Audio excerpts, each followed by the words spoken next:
A TV Alhes apresenta a reunião extraordinária da Comissão de Saúde e Saneamento, presidida pelo deputado Dr. Bruno Rezende, 16 de julho. A palestrante é a médica Daniele Scherrer de Abreu, ginecologista obstétrica do Hospital Materno Infantil da Serra, da Promatre, da Maternidade de Cariacica e diversas associações sem fins lucrativos. Ela fará uma palestra abordando o tema Programa de Atenção e Orientação às Mães Atípicas, cuidando de quem cuida. Acompanhem. Bom dia a todos. Invocando a proteção de Deus, havendo o número legal, declaro abertos os trabalhos da Comissão de Saúde e Saneamento. Antes, porém, eu queria convidar algumas pessoas a comporem aqui o nosso espaço. Vou deixar aqui, ó. Que infelizmente é pequeno, então por isso eu não vou conseguir chamar a todos, mas sintam-se representados e todos vocês são muito bem-vindos nessa Casa de Leis, mas queria convidar aqui a Érica Almeida, que é presidente da Associação Capixaba de Paralisia, a sentar aqui conosco, a Laila Mello, que é coordenadora da Federação das APAES, a Bárbara Campos Fernandes, do Grupo de Apoio aos Pais de Autista, a Andréia Nogueira, do Grupo de Mães Eficientes de Vila Velha, a Rosalina Carneiro Lúcio, presidente da APAE de Muniz Freire, Letícia Prete, psicóloga da APAE de Colatina, a Daniele Rocha Frazon, representando o grupo das mães e amigos das crianças com fissura do lábio palatino, Letícia Coutinho, coordenadora da assistência da APAE Vitória, Fernanda Severino, Associação Capixaba de Paralisia Cerebral, e Paloma Vieira, psicóloga da Cariacica Down, representando a Cariacica Down.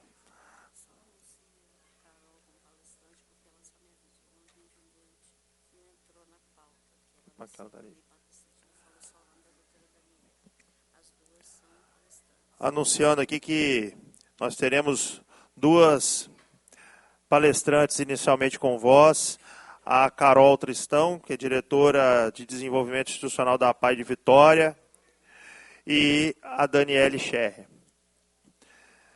Quero cumprimentar aqui a Cirlane Nazaré da Silva, quero cumprimentar o Marcos Antônio de Souza, a Suzana Andrade, a Josiane Aguiar, a Lorena Costa, a Sônia Goulart, ao Cosme dos Santos, a Sara Fardim, Patrícia dos Santos, Danúbia Loredo, Tiago de Amorim, do Grupo Força Azul da Serra, Rogério Rodrigues, a Kelly Coelho, Neizi Rodrigues, quero cumprimentar o Tenório, e ao William de Abreu, que representam aqui o nosso governador Renato Casagrande. Leitura de apreciação das atas, eu dispenso a leitura das atas das reuniões anteriores, não havendo nada adentro ao expediente da fase da ordem do dia. Na ordem do dia, a nossa reunião extraordinária para receber a visita da doutora Daniele Scherrer, médica ginecologista obstétrica do Hospital Materno Infantil da Serra, Promatre e Maternidade de Cariacica e diversas associações sem fins lucrativos, para debater sobre o tema Programa de Atenção e Orientação às Mães Atípicas, cuidando de quem cuida, por solicitação do deputado Bruno Rezende.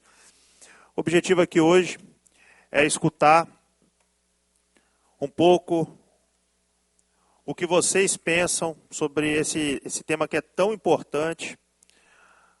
O nosso mandato tem como a saúde a pauta principal e pouco se fala em relação às políticas públicas, em relação aos pais. A gente, felizmente, tem crescido muito a participação política em relação às pessoas com deficiência, a altéia, a paralisia cerebral, mas a gente fala muito pouco dos pais. E como é esse desafio? Eu sou pai de um casal de pequenos, o Edu de 5 anos e a Maria, de 3 anos. Eles não têm TEA, eles não têm paralisia cerebral, eles não são pessoas com deficiência, e é um desafio ser pai. Então, o quão maior se torna esse desafio?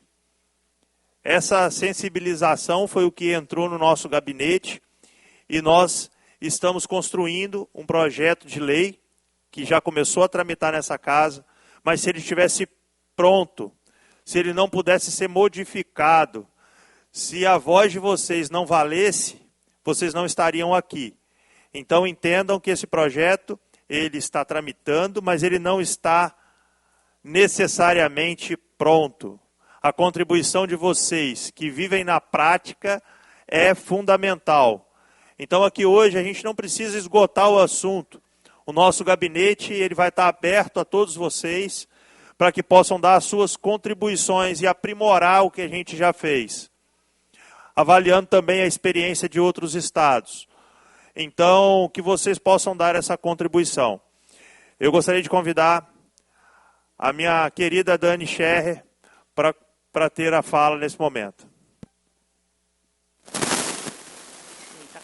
Bom dia a todos, senhoras e senhores, membros da Comissão de Saúde. Prezado doutor Bruno, muito obrigada de novo pela oportunidade.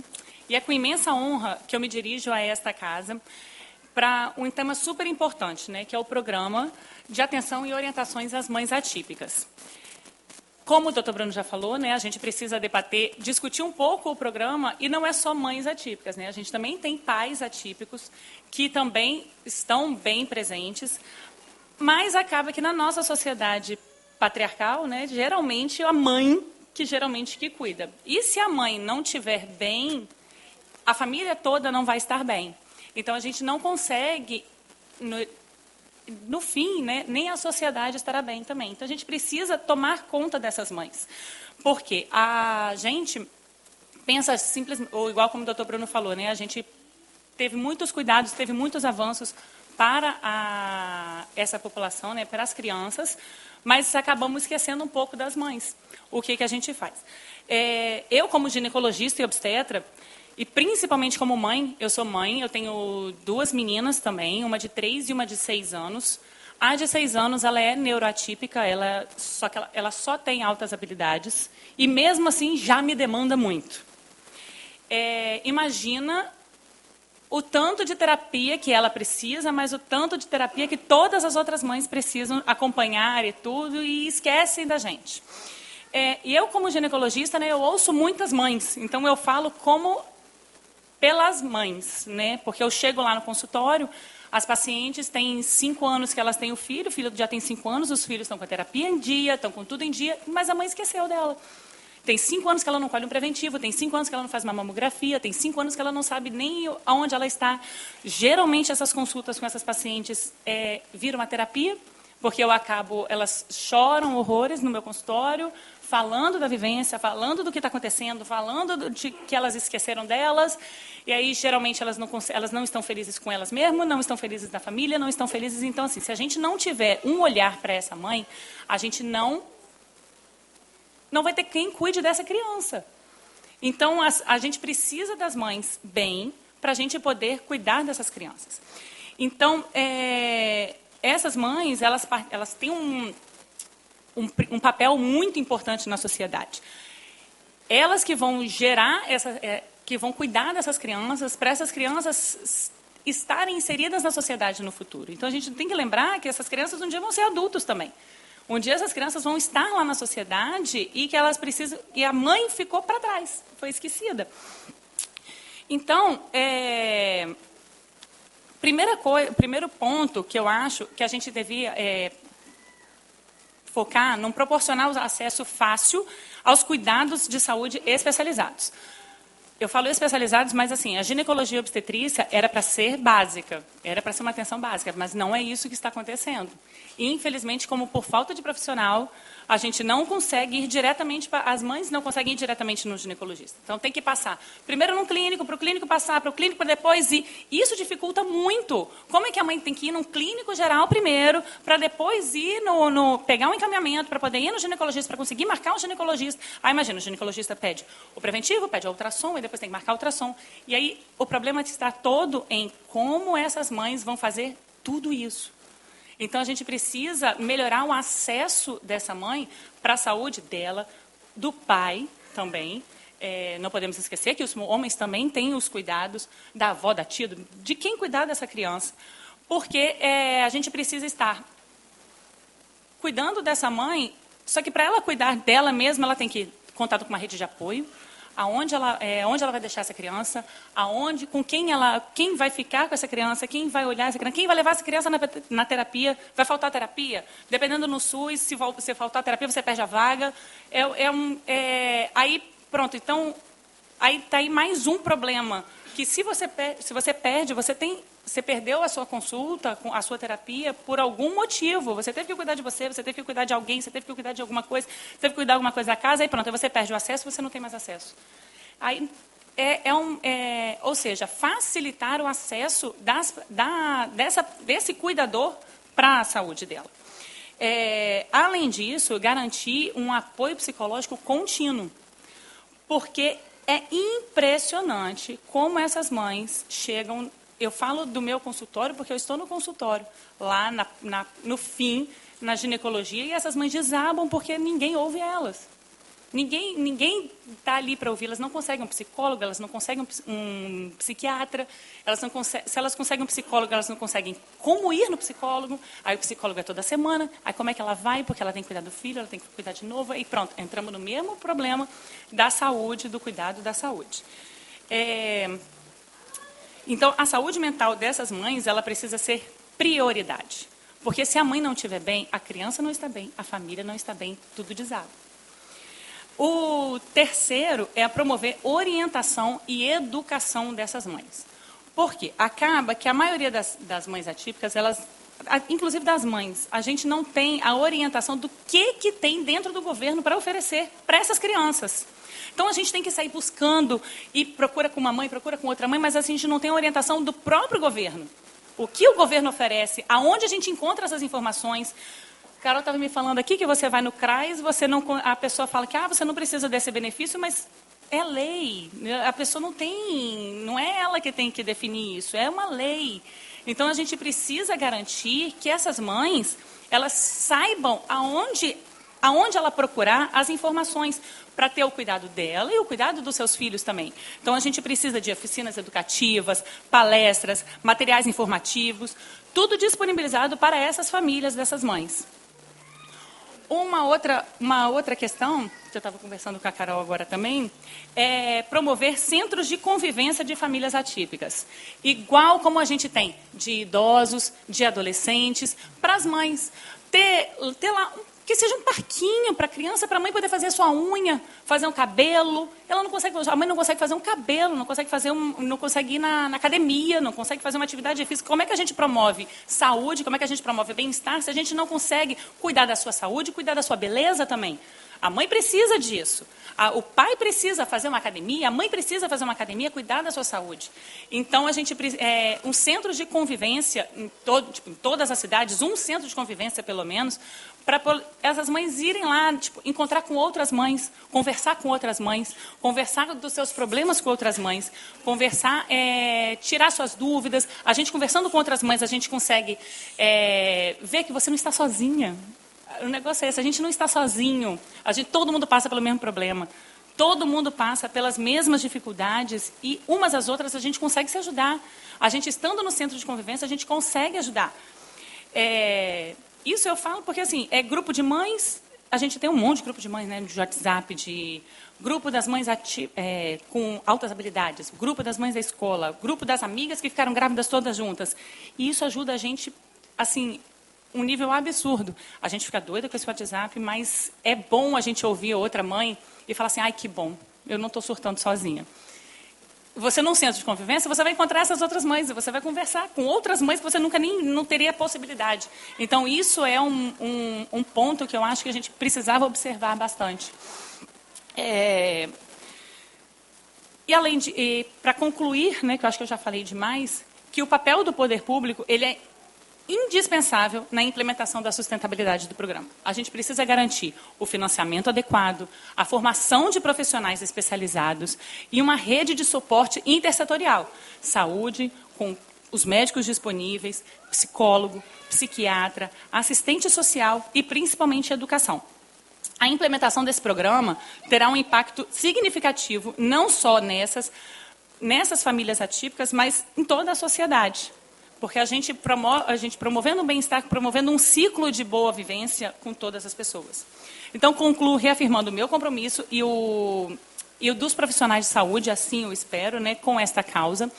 E o projeto de lei é super importante, alguns pontos que a gente pode ajustar a mais, né, colocar a mais, na verdade. E eu encerro por aqui e deixar as outras pessoas falarem também. Obrigado, Dani, pela fala. Eu vou conferir a palavra a Carol Tristão e gostaria de pedir quem quiser ter a fala, que se inscrevesse aqui com as meninas. Só levantar a mão que alguma das meninas vai até você pegar o nome, tá bom? Carol Tristão com a palavra, por gentileza. E todos vocês vão receber o projeto de lei, tá certo? Nos seus WhatsApps depois, ou por e-mail, só deixar o contato aqui com o nosso pessoal também, que a gente vai mandar para todos vocês. Obrigado, bom dia a todos. Primeiro, obrigado pelo convite. Eu sou mãe atípica há pouquíssimo tempo, né? Meu filho tem T21, que é a síndrome de Down, mas ele só tem 1 ano e 10 meses. Então, esse mundo de mãe atípica eu convivo há 1 ano e 10 meses. Eu descobri na gravidez, então eu tive um tempo para me preparar psicologicamente para receber esse bebê da melhor forma possível. Mas uma coisa que eu já convivo, né, com essa causa há muitos anos, não sei se por coincidência, quem tem fé, talvez Deus já estava preparando, né, tudo. Minha avó fundou a Pai de Alegre e a gente nunca usou, né, na minha família não tem nenhum TEA, enfim. E aí eu recebi essa notícia, sempre fui embaixadora da Pai de Vila Velha, enfim.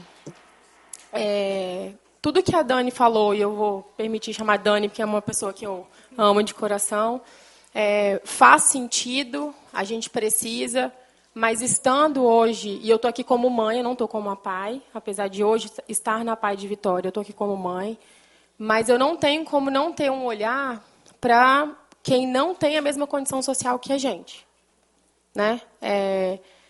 O que eu vejo assim desse projeto é um projeto lindo, tem muita coisa para acrescentar, mas o dia a dia ele é muito mais dolorido, né? Ele é muito mais sofrido, muito mais sofrido. Por quê? Vou dar um exemplo, acesso. A gente tem hoje, graças a Deus, no nosso estado, muitas opções de acesso. A gente tem as instituições que estão aqui presentes, né? A PAI, a Mais, as Pestalozes e algumas outras afins. Mas no dia a dia, vou dar um exemplo meu, não estou falando de ninguém, eu estou na PAI, inclusive eu tenho que resolver esse problema que é meu, como desenvolvimento institucional, não sabem onde está o processo do meu filho. Eu levei Mateus na unidade de saúde para que ele seja reconhecido, para que ele tenha uma vaga na PAI de Vitória, que é o meu município, e não sabem onde está o meu processo. Então, assim, a gente tem que entender que esse projeto de lei tem que passar. Ele tem que ser maravilhoso, mas a gente não pode deixar de esquecer que a gente tem um outro sistema, tanto nosso burocrático quanto de saúde e tudo, que a gente não pode deixar e achar que ele vai acontecer.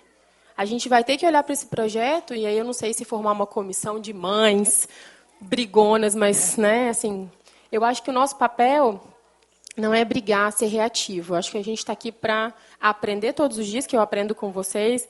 Bárbara, que está aqui, já me ensinou bastante. Eu acho que a briga não leva a nada. Tá? Eu vou falar por mim, tá, gente? Eu acho que não leva a nada, mas a gente também não pode se calar. Então, a gente tem que estar todo dia cobrando, vendo. O meu processo, por exemplo, a gente não sabe onde está. Rede especial, né? A triagem como é hoje, ter uma rede especial para mães atípicas, a triagem como é hoje, por exemplo, para você chegar numa PAI, na Vitória Down, na Mais, a gente tem que ir na unidade de saúde, fazer uma consulta, pedir para que a gente tenha um encaminhamento, esse encaminhamento vai para a PAI nos chama e faz a triagem na PAI. Esse é o processo hoje para a gente... Aí você tem que escolher ou a PAI, ou a Mais, ou a Vitória Down, né? Se eu estiver errada, vocês me corrijam. E aí, dependendo, a gente usaria a mesma rede, para não ter uma loucura assim, né, de outro. Vamos tentar usar a mesma rede, só que aí para a mãe marcar as consultas dela, ou o pai, ou a família, porque tem muita avó, gente, tia, a gente não vê só mãe, né? Eu acho que a gente aproveitar o que a gente já tem, mas a gente tem que melhorar o que a gente já tem para que a gente consiga incluir as famílias. Essa situação do CRAS não é que elas não queriam dizer que eu não podia ter o benefício. Elas não queriam me registrar. Eu falei, mas como que o Estado vai saber que meu filho existe se eu não registrar? Não, mas você não precisa do benefício. Então, as pessoas estão muito mal informadas. Quem nos recebe como família não está preparado para nos receber hoje, dentro do nosso... Não todo mundo, né, gente? Estou falando, tem algumas pessoas... E a gente troca muito, né? Eu acho que a gente tem que prestar o tempo inteiro atenção em quem vai receber essas famílias atípicas. Quem que vai receber essa informação, né? Quem vai passar a informação. Esse treinamento, porque a gente tem essa rotatividade mesmo no setor público. Então, assim, em algum momento, em algum setor, eu acho que a gente tem que prestar atenção nisso. Eu li o projeto, eu não tenho nada para retirar, como diz a Dani, só para acrescentar. E eu acho que uma coisa que falta muito, e a gente lá na PAI, a gente acaba com o nosso laboratório de triagem neonatal, a gente não tem nenhum acolhimento na gravidez. E, às vezes, na gravidez, a gente consegue identificar muitos diagnósticos, né? Que podem se corroborar ou não, né? A gravidez vai evoluindo, mas, assim, isso pode definir um aborto prematuro, né? Um surto, ou alguma decisão mal tomada pela família ou pela gestante, né? Eu acho que a gente tem que pensar nesse acolhimento na gravidez. Essa casa de acolhimento e convivência, a gente acaba tendo nas instituições que já existem, né? A gente faz essas rodas, esses centros de vivência dentro das instituições que já existem, mas elas não estão preparadas para certas situações. Assim. Você deixar o seu filho lá, sair para fazer alguma coisa e voltar, não é uma realidade. Né? As famílias ficam lá, as mães esperam as oficinas, esperam as terapias, né? Os pais, a família. Eu acho que seria interessante... a gente pensar eu acho isso muito, a gente tem que pensar muito na responsabilidade da segurança, né? Se acontece alguma coisa e a mãe não está lá. Mas a gente acaba fazendo isso no particular. Tem várias empresas aí que a gente deixa a criança brincando e vai dar uma volta no shopping, né? E os filhos são atípicos.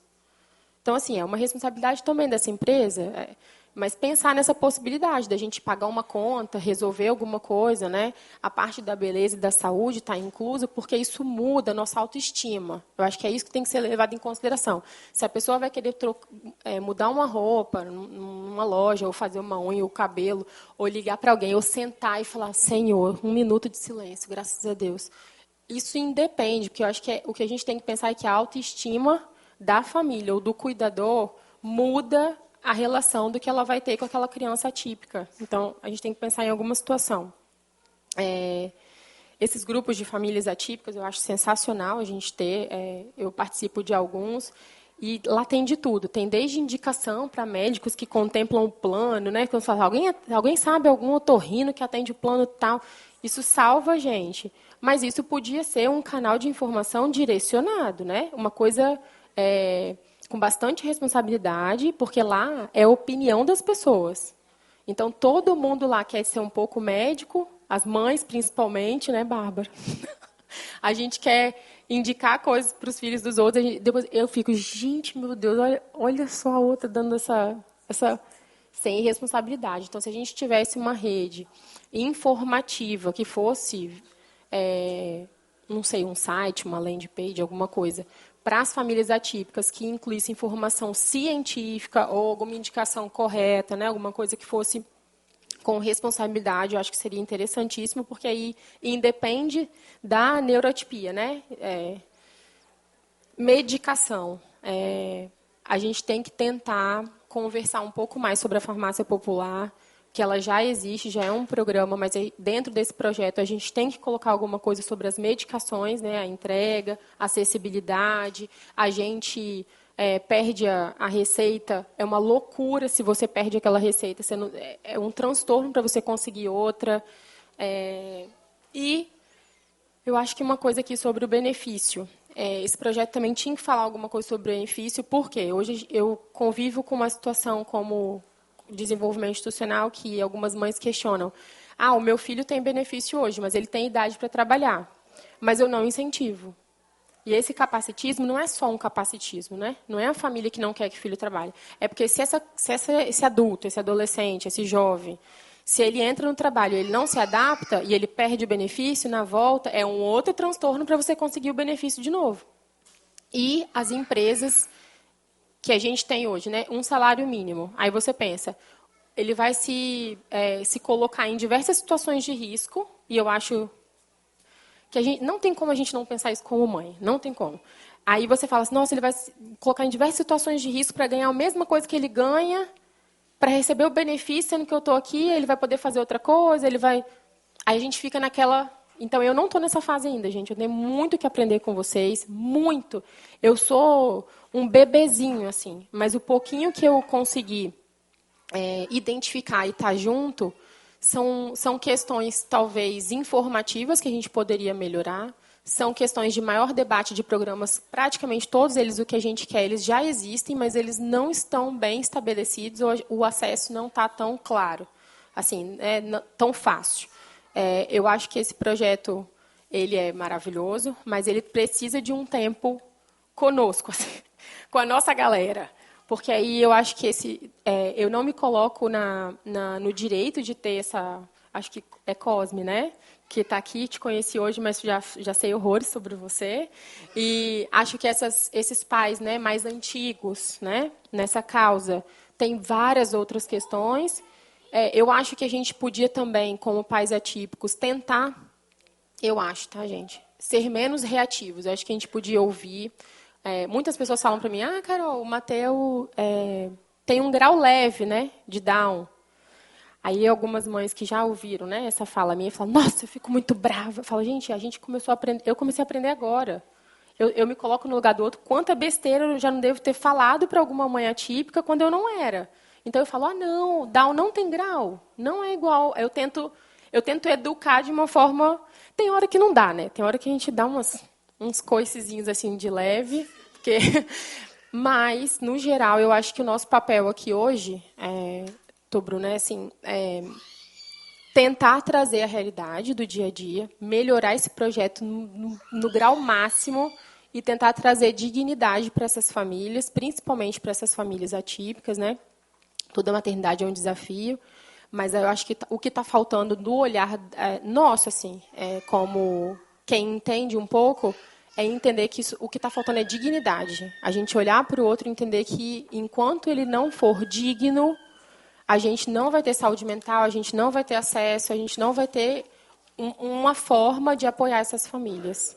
Gente, desculpa aí qualquer besteira, estou aprendendo, tá? Estou aberta, inclusive, a alguma questão que vocês queiram levantar comigo depois e contem comigo para vocês precisarem. Obrigada. Muito bem.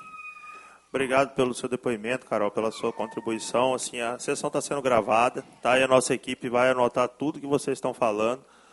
Depois vai ser bacana também, quem puder mandar para a gente por e-mail ou por WhatsApp formalizar de alguma maneira a sua sugestão de modificação. Nem tudo é constitucional, então nem tudo pode ser posto. Às vezes também, da mesma forma que a gente está aprendendo, Carol, a lidar, eu também estou aprendendo que nem tudo pode ser feito, tá certo? Então a gente tem que ser realístico, né? Como eu sempre digo, não vendo terreno na lua para ninguém. Então aqui nós estamos dando voz e nós vamos construir aquilo que for constitucional, né? Por exemplo, você citou a questão do benefício. Eu tenho dúvida se é constitucional a gente incluir uma obrigatoriedade ou uma regulamentação do benefício. Por quê? Porque isso incursa em aumento de custo para o Estado. E eu não posso fazer diretamente um aumento de custo. Então, assim, não estou dizendo que não seja, estou dizendo que deve ser estudado pela nossa procuradoria para saber se pode ou não pode. Mas vale a sugestão e a gente vai checar tudo isso. Tá bom? Posso só... Porque eu também não sei, né? Mas vamos supor, a gente tem aqueles 90 dias de... Como é que chama quando você assina a carteira? de experiência. Talvez nesses 90 dias não retirar o benefício, porque se acontecer desses 90 dias ele não ficar, você entende? Não é o benefício. Toda sugestão é válida. Eu só estou orientando que nem tudo vai ser incorporado. Tem a lei do trabalho, né? Porque exatamente. Então, exato. A gente não pode impugnar uma lei federal. Eu vou só colocar para vocês que, assim, nós, como são muitos inscritos para a fala, tá? Eu vou pedir a sensibilidade de todos para que a gente possa se limitar a um tempo máximo de 3 minutos por fala, para que a gente possa dar oportunidade de todo mundo que está aqui se expressar, tá? Se a gente for estender a fala para todo mundo, que é o que eu gostaria, a gente não vai conseguir que todos que saíram de casa e se inscreveram possam falar, tá certo? Nós temos várias crianças, daqui a pouco está na hora do almoço das crianças também. Eu não quero ser que ninguém tenha... Exatamente. Tá, e se for necessário, a gente pode, inclusive, criar um pequeno grupo de trabalho com representantes de vocês para que a gente possa discutir isso. Tá bom? Aqui, está na ordem, Leila? Inscrição? Tá, mas cadê a ordem de inscrição? Tá. Então, vou começar aqui, otorgando a fala pelo período máximo de 3 minutos para Bárbara Campos Fernandes. Por gentileza. Ai, meu Deus, cronometra aí, gente, que eu falo demais. Então, eu acho que é só a ponta do iceberg, tá? Esse cuidado com as famílias. A LBI, a Lei 13.146, eu vou falar a LBI, não vou falar a Lei Berenice Briliana, para contemplar todas as pessoas com deficiência. No capítulo 3, ela diz do direito à saúde, artigo 18. É assegurada a atenção integral à saúde da pessoa com deficiência em todos os níveis de complexidade por intermédio do SUS, garantido acesso universal e igualitário. Deputado, eu costumo dizer lá no nosso grupo que nós estamos no mesmo mar, mas em barcos diferentes. Tem gente que está no iate, tem gente que está numa lancha, tem gente que está num barquinho de madeira. E eu tenho diversos pais no nosso grupo que estão com uma tampa de isopor, tentando não se afogar com o filho em cima. A situação da pessoa com deficiência no nosso país, ela é calamitosa, ela é gritante. Falta saúde pública. Nós tivemos no nosso grupo uma mãe que ficou 9 anos esperando uma consulta no IMABA. E ela só saiu graças a um programa da TV Vitória, que ligou para a Secretaria de Saúde. Hoje, nós não temos atendimento digno nem para os nossos filhos, que dirá para a gente. E por que eu falo que é a ponta do iceberg? Eu não estou aqui para falar de mim, eu estou aqui para falar desses pais que estão nesse bote. Às vezes estão em bote, às vezes estão numa tampa de isopor. Primeiro, as filas nas instituições para atendimento, a PAI, a Mais, Pestalozes, são homéricas. Hoje, o número de autista, que é o meu caso, só cresce. Eu sou mãe atípica de 2 crianças de alto desempenho, que também traz as suas demandas. Eu não faço uso do poder público, mas eu tenho pena dos pais que fazem uso do poder público. Uma mãe esperar 9 anos na fila de espera, e tem muitas mães no grupo aqui que sabem disso que está acontecendo. Nós temos, além disso, falta de atendimento psicológico para essas mães. O nosso grupo surgiu justamente por isso. Quem não conhece o filme Atypical, eu sugiro que vejam na Netflix.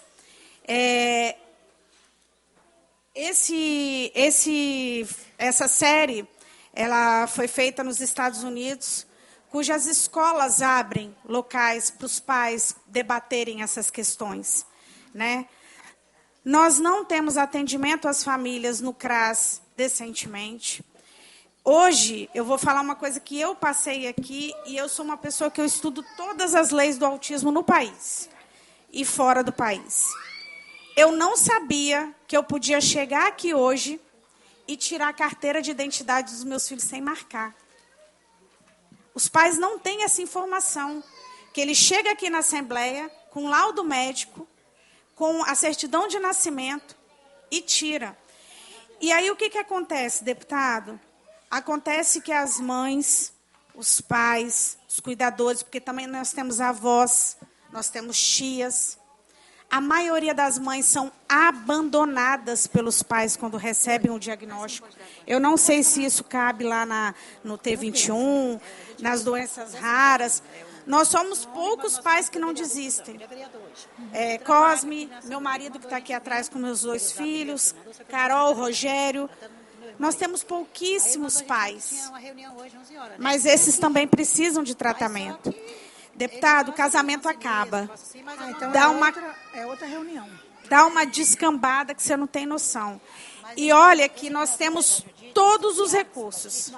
Agora, o senhor imagine aquela mãe que recebe um salário mínimo do BPC Loas, que não tem atendimento pelo SUS, e que vai lá e paga um plano de saúde, e o plano de saúde não quer atender o seu filho. Hoje, a nossa demanda não é só a demanda de nos cuidarmos, mas a partir do momento que a gente precisa ter o cuidado dos nossos filhos, eu acho que diminui a nossa carga. A nossa carga emocional é muito grande. Ninguém aqui queria ter um filho com deficiência. Todo mundo aqui queria ter um filho normal. Não adianta romantizar a deficiência, porque não é fácil. Nossa, você é uma guerreira.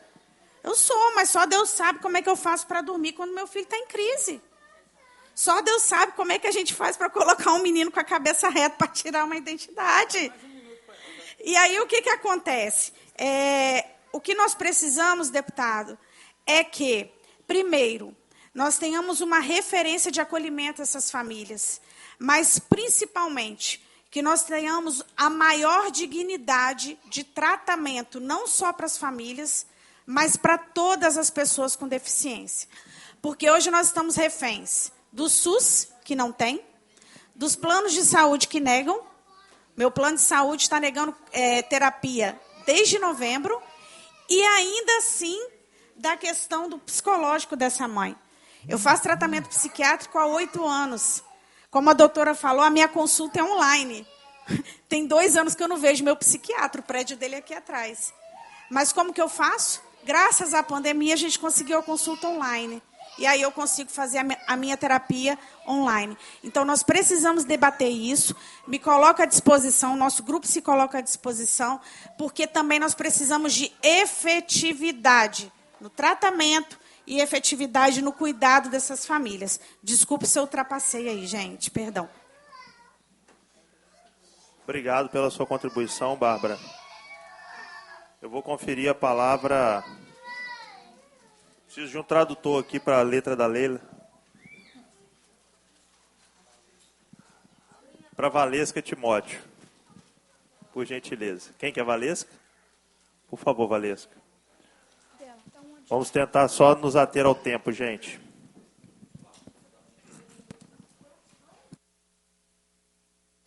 Não, pode deixar? Não, obrigada. Bom dia, eu sou Valesca Timóteo. Algumas pessoas eu até já vi em alguns espaços, em algumas discussões, às vezes até na discordância, mas sempre a gente visando, né, principalmente quando a gente está falando dos nossos filhos, das nossas famílias, visando a coletividade. Eu poderia falar bem assim, até eu observei muito a fala da Bárbara, ela, por incrível que pareça, a gente tem discordâncias em algumas áreas, mas a fala dela é muito semelhante ao que eu estava anotando no meu caderninho. Porque a dor da família atípica, de um filho neurodivergente, de um PCD, ela se assimila muito. Mas tem as especificidades. Tem a canoa, tem o isopor, tem a lancha. Eu faço parte do coletivo Mães Eficientes Somos Nós.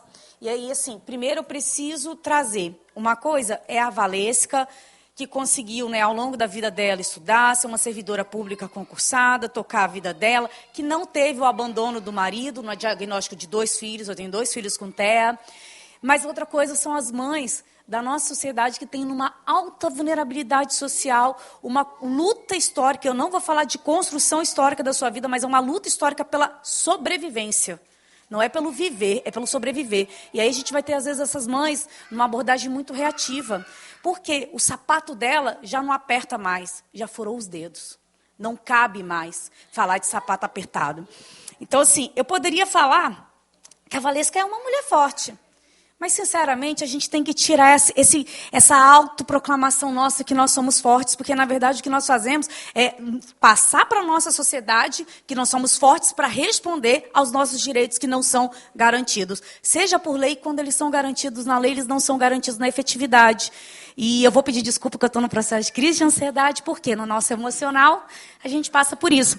Quando a doutora falou aqui, né, que muitas vezes as mães chegam chorando, né, e ela acaba fazendo um processo de terapia, na verdade são as mães pedindo socorro. Não aguento mais. Socorro, não sei mais o que fazer.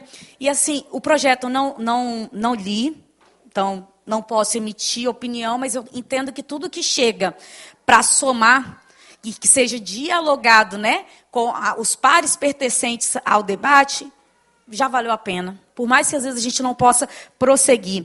E aí, como sugestão, eu acredito que não vai estar nem no projeto, mas uma coisa que eu sinto como extrema necessidade, seja na ALE, seja em qualquer espaço público, nós precisamos instituir uma sala sensorial para as nossas crianças. Não tem como a gente vir aqui debater política para as nossas crianças, para melhorar a qualidade de vida delas, e aí as nossas crianças ficarem, ora com microfone, ora num espaço limitado, um espaço que sensorialmente vai desregulando ela. E nossas crianças não estando bem, automaticamente nós não vamos estar. E é cíclico. Nossas crianças não ficam bem, as famílias não ficam bem, e aí só vai aumentando, só vai piorando.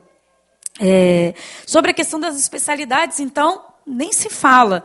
Eu tenho plano de saúde, mas entrei num processo tremendo de crise de ansiedade, porque meu plano de saúde era oriundo do registro do meu marido para uma empresa de saúde, né, para uma empresa de saúde, que ele estava lá há 15 anos, mês retrasado, ele foi mandado embora e eu entrei em crise. Falei, como é que vai ser pelos meus filhos? Como é que vai ser o meu filho que tem TEA, TOD, TDAH e TAG? Porque esse é o laudo dos meus filhos. Um de 7 e um de 5 anos. Como é que vai ser para eu manter isso? E aí, às vezes, eu falo, gente, não, peraí, eu estou sendo egoísta, porque muitas mães não conseguiram nem chegar nesse diagnóstico das nossas crianças, das nossas famílias. E aí, como é que vai ser? Mesmo quando eu tenho diagnóstico, e eu não tenho as medicações fornecidas, porque muitas delas não estão, às vezes, como o aripiprazol, né? Não está regulamentado pelo Ministério da Saúde, então é um processo muito mais longo, mas é um processo extremamente desgastante. Muito desgastante, porque eu ainda consigo tirar para pagar a medicação dos meus filhos. Agora, quantas famílias não? Quantas famílias não têm acesso, não têm como desenvolver? E assim, para as mães, para os pais, para os familiares. E aí a gente fala muito mães, né? Igual o nosso coletivo é Mães Eficientes Somos Nós, é porque assim, com todo respeito, seja mais do que bem-vindo a esse universo, porque nós sabemos que não é a realidade da nossa sociedade patriarcal, onde historicamente nós, mulheres, já assumimos a responsabilidade da família, do núcleo familiar, desde quando o mundo é mundo. Quando a gente se depara, então, né, às vezes, infelizmente, é mais fácil negligenciar por parte do pai, ou por parte até mesmo de familiares. Mas, assim, o que eu queria reforçar, a necessidade da gente ter... Achei o máximo a ideia. Por exemplo, do centro de referência. Perfeito. Lá na Serra a gente tentou construir com o município, o coletivo senta para discutir com o município senta para dialogar junto ao governo do estado, igual agora, né? Junto à EMESCAN também conseguiu liberar a questão de algumas terapias abas a mais e tudo. Então, assim, para a gente é importante? É importante. Sabemos que não vai ter coisa, que não vai conseguir sair daqui por conta do orçamento, mas minimamente ser encaminhado para o governo do estado como uma proposta, que parta, então, do executivo e não do legislativo para ter legitimidade, mas, principalmente, que abrace todo e qualquer tipo de deficiência, que abrace toda e qualquer tipo de formação de família. Porque as nossas famílias, elas não estando bem, nossas crianças não estão, é cíclico. Com toda certeza, as nossas crianças, seja aqui nesse espaço, seja em qualquer outro espaço, se a gente tivesse, no mínimo, uma sala sensorial, eu falo isso para as mães que estão aqui. O que significa as nossas crianças não estarem bem? Se elas não estão bem, no mínimo, 70% do nosso emocional já não fica bem. Então, a gente não tem como falar até mesmo da nossa saúde mental, se a gente não consegue acesso e tratamento de qualidade para as nossas crianças, mas também um acesso respeitoso, onde a gente tem uma política formativa, seja nos espaços públicos, ou seja nas áreas das comunidades, quem está mais com liderança comunitária e tudo, porque é uma carência muito grande de informação, de respeito, mas principalmente de acolhimento, porque muitas vezes é mais fácil apontar uma criança que está num processo de crise, ela é mal educada, a mãe que está em processo de sobrecarga, de exaustão emocional e mental, é porque a mãe ela é ou preguiçosa ou porque ela é a barraqueira, né? E acho que acho que a gente tem que acabar com isso na nossa sociedade. E aí quando eu até anotei aqui, né, que falou bem assim, o doutor Bruno falou bem assim, pouco escuta na política de paz. Na minha avaliação, é porque de forma muito insignificante que ela existe. Porque a gente pouco escuta falar porque ela não existe uma política. Mal existe para os nossos filhos. Então, nós precisamos construir, nós precisamos avançar e nos colocamos à disposição, seja a mãe, acredito, né, pessoa física, CPF, seja as instituições, seja as entidades, seja os coletivos. Porque nós precisamos somar força para poder avançar e abraçar a todos. Obrigada.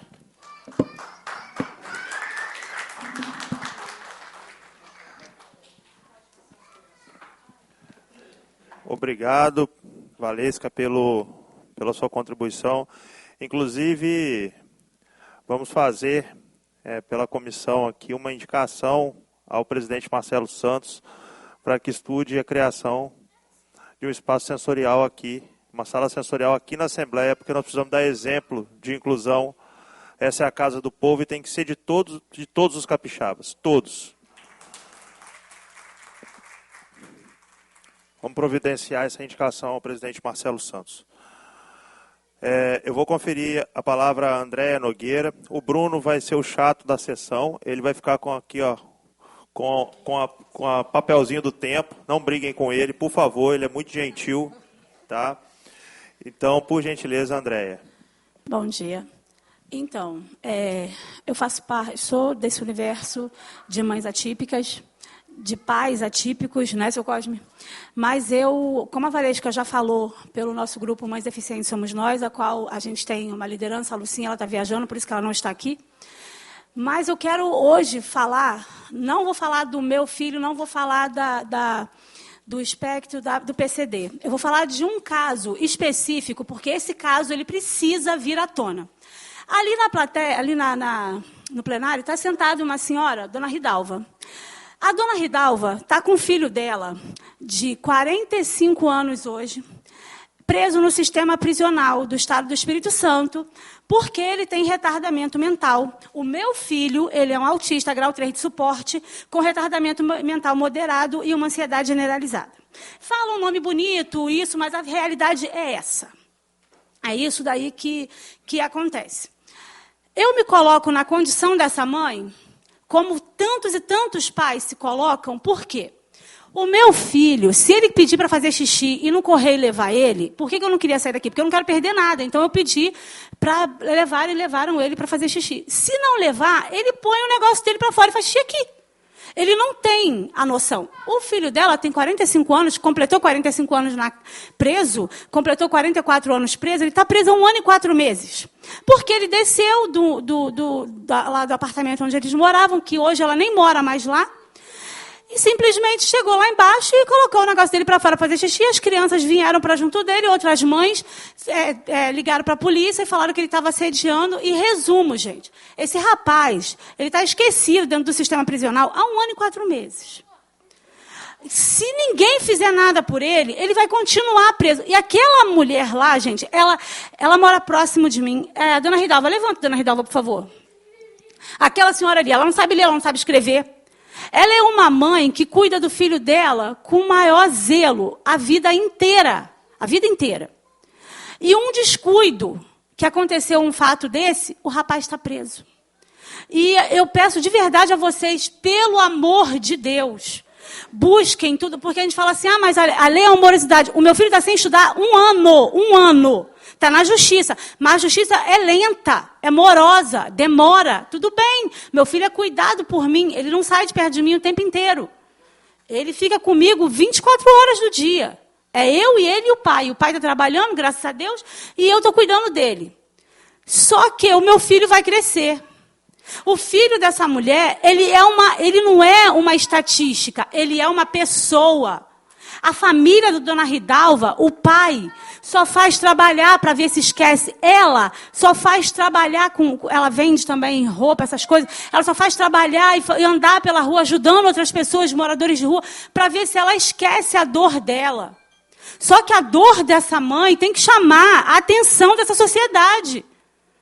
Porque não existe como. Ele é laudado, ele tem um laudo psiquiátrico antes de ser preso, tem um laudo psiquiátrico no presídio, pelo sistema, mas ele continua preso. Quer dizer, não tem como ser feito uma liminar, não tem como ser feito alguma... Porque se fosse um filho de um magnata, se fosse um filho de um político, se fosse... Eu duvido que ele ficasse um mês preso, quanto mais 1 ano e 4 meses. Quer dizer, são famílias que estão sendo destruídas, porque a sociedade não tem empatia. A sociedade não consegue enxergar o diferente. Não adianta a gente chegar aqui e falar palavras bonitas, porque a gente precisa sim de leis. A gente precisa que as coisas funcionem. Só que a gente precisa, primeiramente, que a sociedade tenha empatia. A sociedade somos nós. O meu filho, eu falei com o meu marido ontem, o meu uniforme é isso aqui, ó.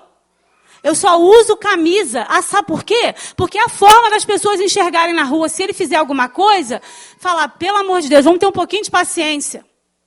Vamos ter um pouquinho de paciência. Só que o rapaz que está preso, toma um monte de medicamento. Sabe quem medica ele? Os presos.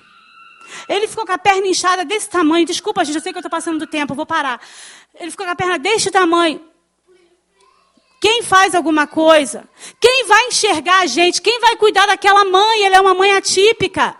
Que ninguém cuida dela. Ela não passa nenhum psicólogo, ela não passa nenhum psiquiatra, ela não passa em lugar nenhum. Ninguém enxerga aquela dor. Ninguém enxerga a nossa dor.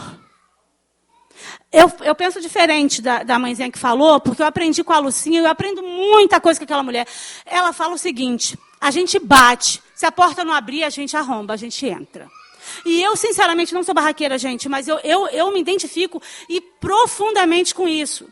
Por quê? Porque há quanto tempo aquela mulher está batendo? E ninguém está abrindo porta.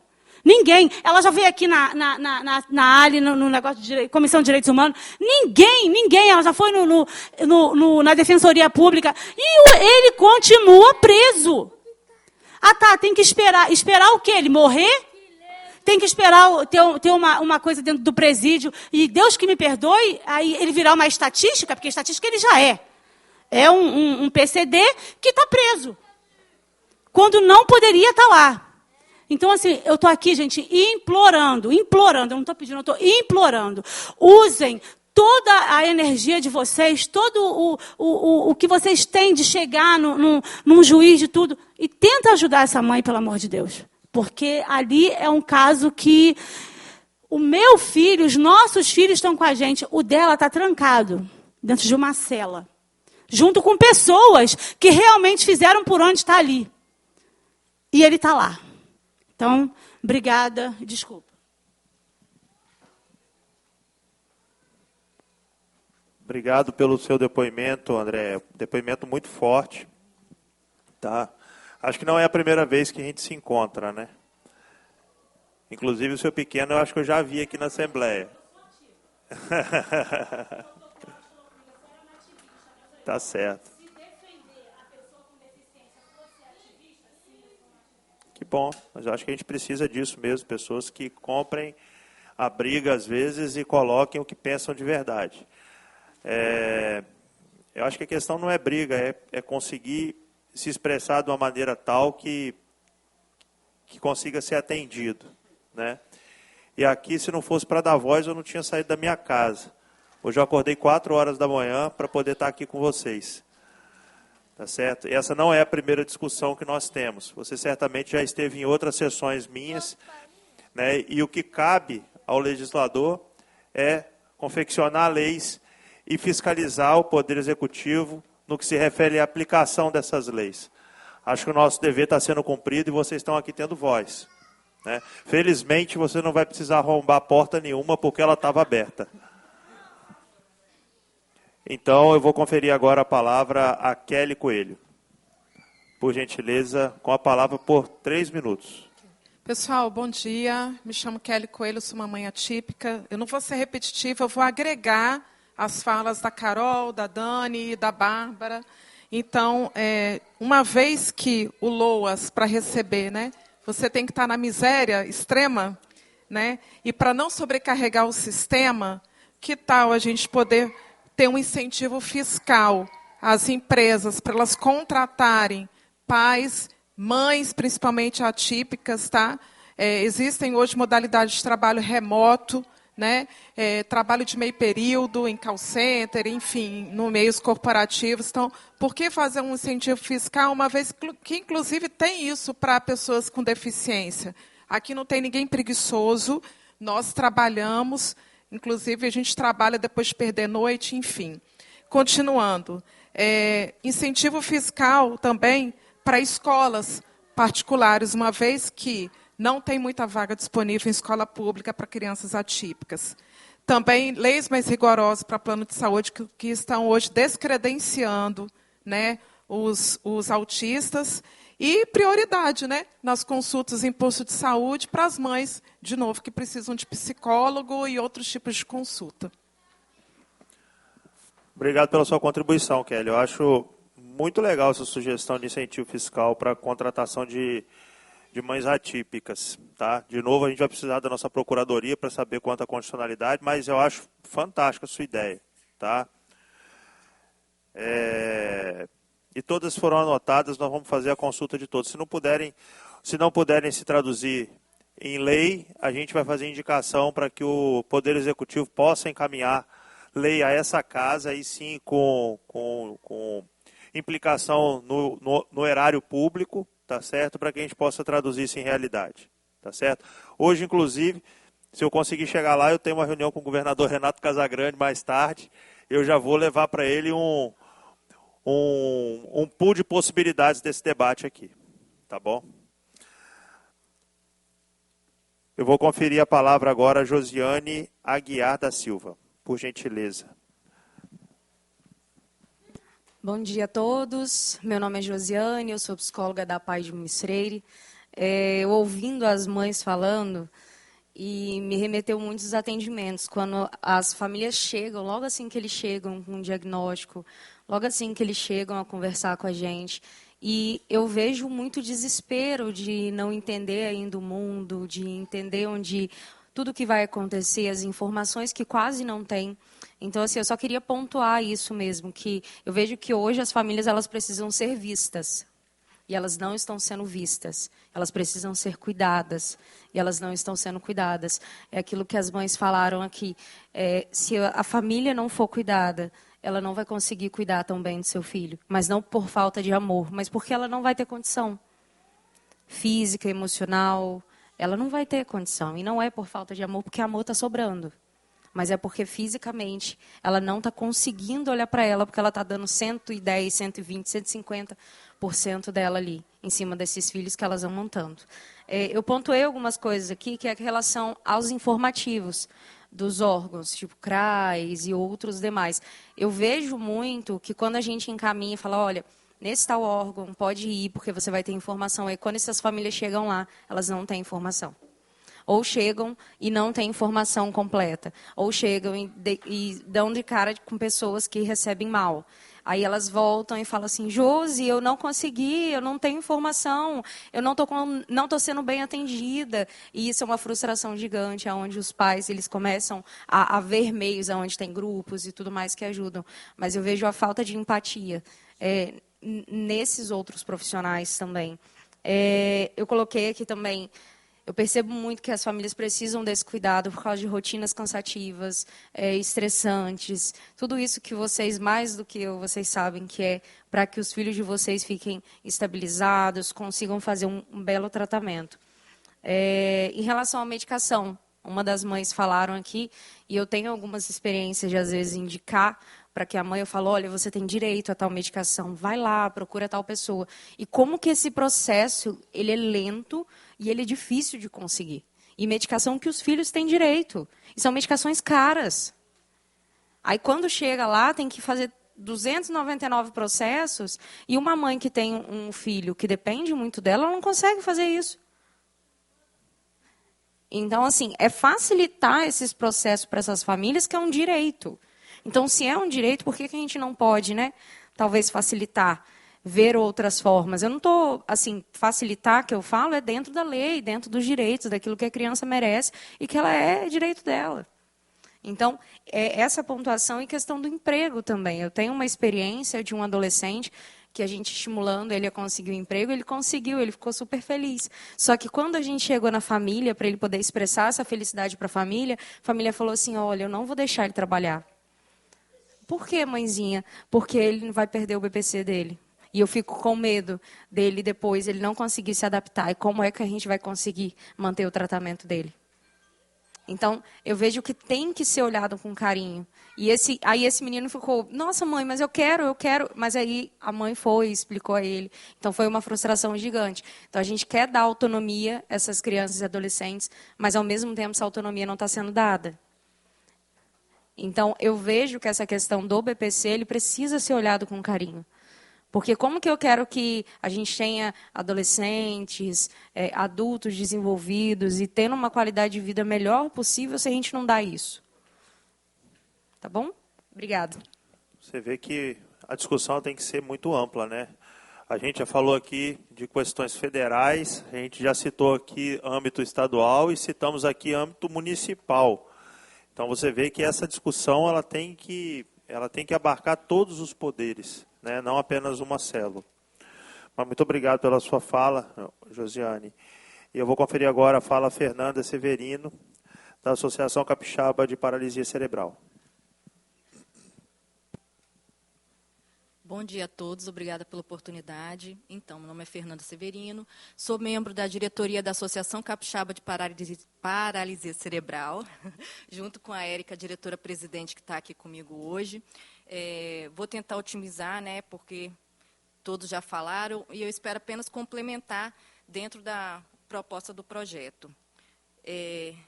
Alguns apontamentos já foram feitos aqui, mas eu vou enfatizar na importância da desburocratização e prioridade no acesso aos serviços de saúde para o cuidador. Não vou falar pais, né, porque, enfim, isso é bem variado, né? Mas para o cuidador da pessoa com deficiência.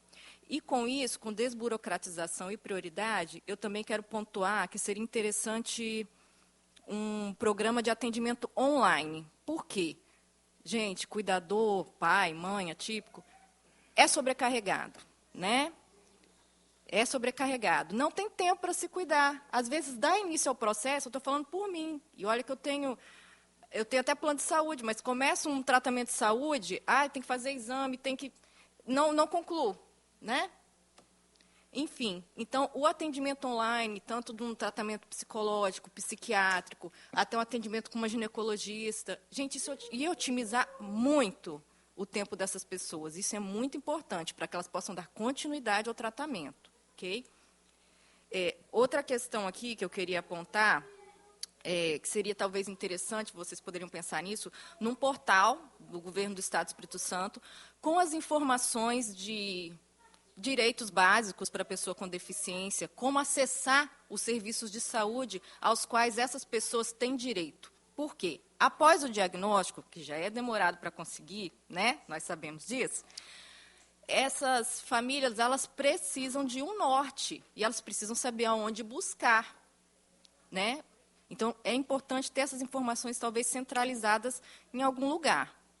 Não só dos serviços de saúde, dos direitos também. Isso eu digo de forma ampla, né? Do LOAS, do BPC, ali do passe livre, entendeu? Isso seria muito importante. Outra coisa que eu gostaria, na verdade, é um questionamento, tá? O governo do Estado ele tem assim um levantamento, um estudo que indique esse público PCD e as necessidades individuais. Por que eu digo isso? É claro que existe uma variedade imensa, mas as necessidades de uma pessoa com paralisia cerebral, com síndrome de Down, com TEA, são diferentes e específicas. Então, talvez o governo do Estado deveria identificar melhor essas necessidades, tá bom? Porque os tratamentos são diferentes. Ele tem aquela educação,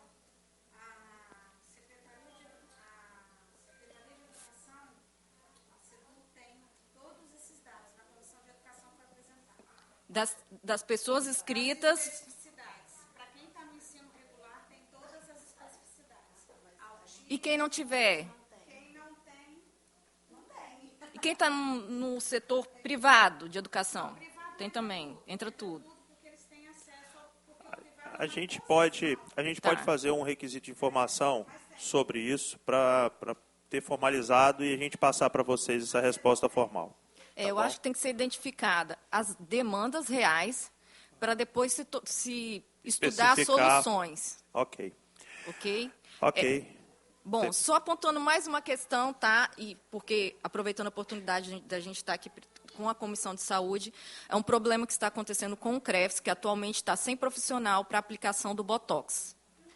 Isso é muito sério. Principalmente, assim, no nosso caso, as famílias assistidas precisam. Nós tratamos disso recentemente, a questão do Botox.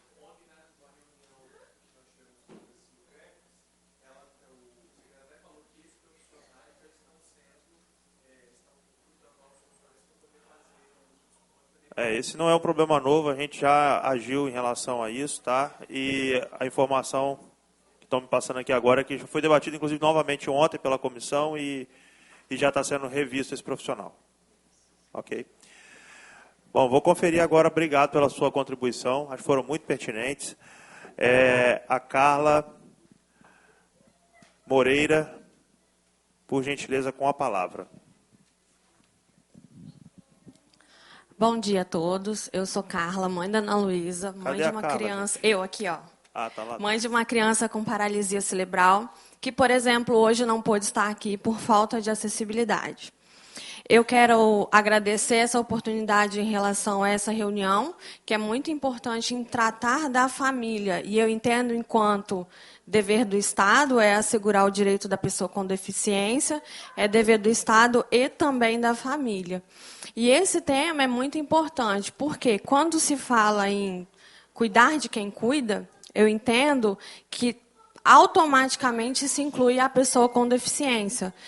Eu não vou citar os inúmeros problemas que todos já conhecem, já foi repassado aqui, mas é muito importante. Nós precisamos de valorização das famílias atípicas, a criação de política pública, a inclusão social e amparo à família. A Secretaria hoje de Pessoa com Deficiências, com perdão na palavra, chega a ser ridícula, porque não atende às nossas demandas, não conhece a nossa realidade.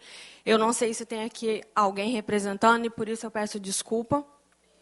Muitos são os desafios e essa sobrecarga emocional das famílias atípicas, o abandono, a questão financeira, a falta da rede de apoio. E precisamos juntos ter voz e construir junto. Então, esse momento é muito importante. Eu acredito que daqui vai sair muitas propostas, que eu acredito também que vai ser pensado junto às famílias para atender todas as demandas. Muito obrigada. Muito bom, Carla. É importantíssima a sua participação e de todos vocês. Você pode ter certeza que daqui vai sair, pelo que eu estou vendo, um arsenal de propostas.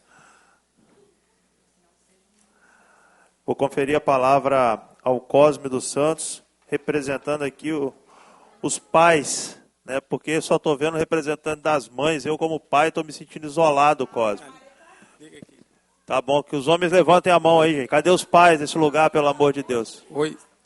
Pronto.